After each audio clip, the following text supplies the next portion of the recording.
السلام عليكم ورحمة الله تعالى وبركاته. مرحبا بكم معايا مجددا على قناتكم، قناة هبة الطبخ المغربي. اليوم ان شاء الله غنشارك معكم فطائر على شكل دي سيجار، بعجينة ديال التاكوس، عجينة ديال التورتيلا.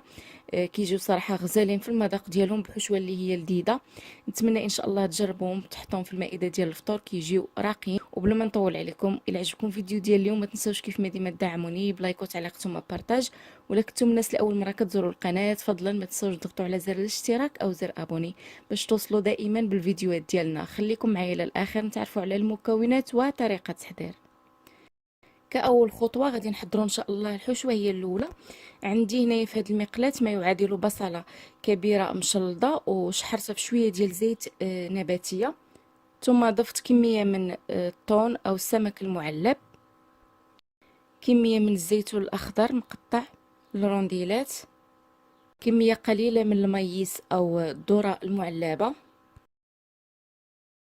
كمية قليلة من صدر الديك المدخن، ثم ضفت زيت الزيتون كمية قليلة، ملعقة صغيرة من الزعتر البري أو الزعتر، رشة من الإبزار أو الفلفل الأسود، كمية قليلة من الهريسة أو الشطة. المهم كتبقى اختيارية، بغيتو تضيفوها ضيفوها، ما بغيتوش لا داعي. والحشوة ديالنا كتصبح جاهزة خلال دقائق. كيف ما كنقول لكم دائما في الفيديوهات ديالي، الحشوة كتبقى اختياريه، استعملوا اي حشوه كتفضلوا، اي حشوه هكا جاتكم على بالكم. انا شاركت معكم اليوم اقتراح، نتمنى ان شاء الله تجربوا وينال اعجابكم، راه حشوه كتجي لذيذه ولا اروع. من جهه اخرى عندي هذا الخبز هذا ديال التورتيلا او تاكوس اللي كيكون محضر او كنشريو هكا من الاسواق. يمكن لكم تصايبوه في الدار، المكونات ديالو جد بسيطه والطريقه ديال التحضير كذلك. خديت دائرة من هذا الخبز هذا كيف ما كتلاحظوا معايا، وبالاستعانة بالقطعة ديال البيتزا قطعت هذا الخبز هذا لربعة ديال الأجزاء اللي هما متقيسين. في الأخير كنحصلوا على مثلثات متقيسة. عندي واحد الكمية قليلة ديال الدقيق خلطته مع شوية ديال الماء، هو باش غادي نقفل إن شاء الله هاد لي سيجار. كمية من الجبن الأحمر محكوك، وكذلك شوية ديال الجبن موتزاريلا. بالنسبه لطريقه تشكيل هاد الفطائر، كملاحظه راه كيجيو على شكل دي ميني تاكوس، كيجيو دي تاكوس اللي هما صغيورين. يمكن لكم كذلك تستعنوا بداك ديك الصلصه اللي كنديروا في الاسفل، وكذلك الفريت ممكن. راه كيف ما قلت لكم الحشوه كتبقى اختياريه، في الاخير كتحصلوا على دي ميني تاكوس. المهم خديت واحد الكميه ديال الحشوه وضعتها هكا في الطرف كيف ما كتلاحظوا معايا، ودرت كذلك شويه ديال الجبن من الفوق باش كيجيونا معلكين من بعد ما كنطيبوهم. ثم بديت كنطوي الفطائر على هذا الشكل هذا، وفي داك القنت اللي كيكون مثلث كديروا شويه ديال العجينه باش الفطائر ديالكم كيلصقوا مع بعض. صافي كنخليهم هكا جانبا. بنفس الطريقه كنستمر حتى كنسير الكميه اللي عندي كامله. كيجيو فطائر اللي هما صغيورين، فيهم تقريبا جوج ديال العضيضات، وراقيين كذلك حتى في المنظر ديالهم.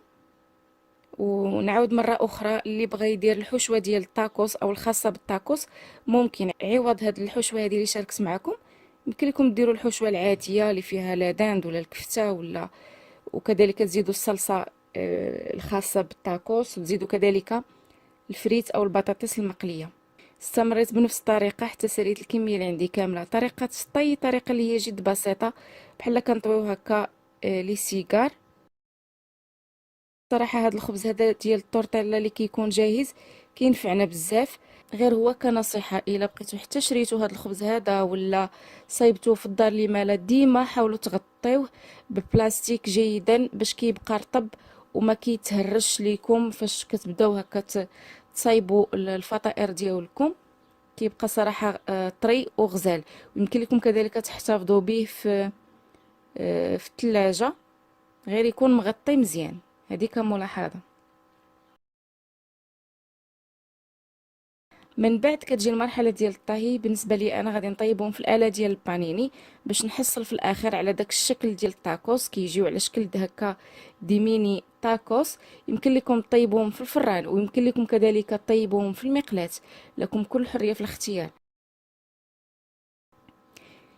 بالنسبه لآلة البانيني لا داعي باش تدهنوها، خليوها كيف ما هي، وستفوا دوك لي سيجار ديالكم بهذا الشكل، بشكل اللي هو متراس، وكتسدوا عليهم وتخليهم حتى كيتحمروا يعني من الجوانب.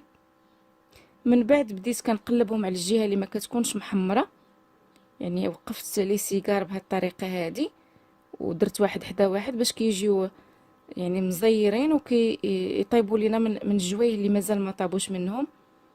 ثم كنسد عليهم الآلة البانيني وكنخليهم يكملوا الطياب ديالهم. كيجيو على هذا الشكل هذا صراحه لذاذين، وديك الحشوه من الداخل كتعلق مع داك الفرomاج او الجبن، حشوه اللي هي اقتصاديه ولذيذه كذلك. كيجيو على هذا الشكل هذا بكميه اللي هي وفيره، كيجيو محمرين ومقرمشين في نفس الوقت.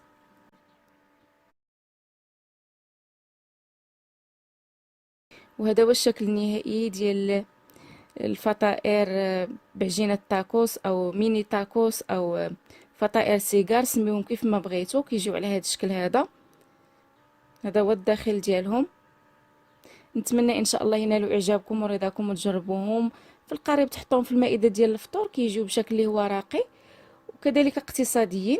وبلا ما نطول عليكم، الى عجبكم الفيديو ديال اليوم او الوصفه ديال اليوم، ما تنساوش كيف ما ديما تدعموني بلايك وتعليق ثم بارطاج.